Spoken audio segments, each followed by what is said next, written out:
In this quaint coastal town, short-term rentals are in peak demand over summer.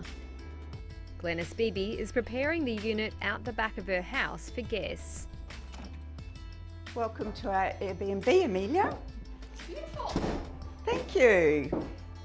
The Airbnb is the retiree's side hustle and it involves a lot of work. Homemade jam. It gets a little annoying because we could go out for lunch and then I'm sitting on my phone answering emails.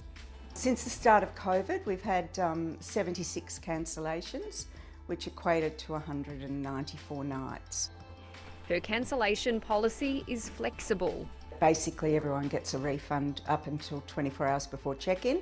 With COVID, we abolished that 24 hours before check-in. While some hosts like Glenys have full refund policies, even during COVID, there is no blanket rule from the company Airbnb. And that means that some hosts won't give you any of your money back, even if you have to cancel due to a border closure. Ross Mathieson didn't pay much attention to his host's fine print before booking a cottage in August. I hadn't realised that the host's cancellation policy was what you get, and there's no consumer law to override that.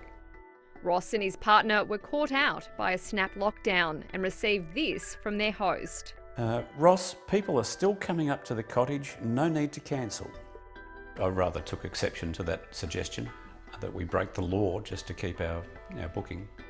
They never got their money back and have since cancelled their Airbnb account.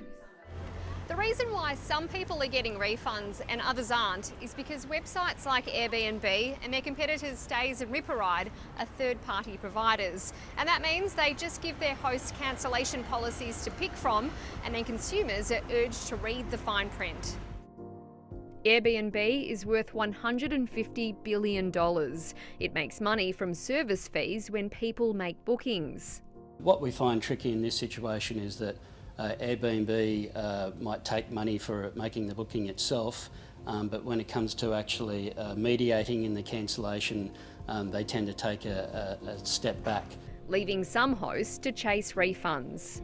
Airbnb declined an interview and wouldn't say how much in service fees from cancelled bookings it's held on to during the pandemic. Its competitor Stays confirmed it's not refunding its fees. Some short-term rental providers are drawing a line. The company that manages this luxury villa and works in partnership with Airbnb doesn't offer automatic refunds for COVID cancellations.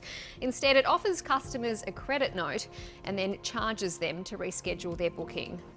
The majority of people that are holding credits now, they booked knowing that COVID was a thing, and they booked knowing what the COVID cancellation terms were.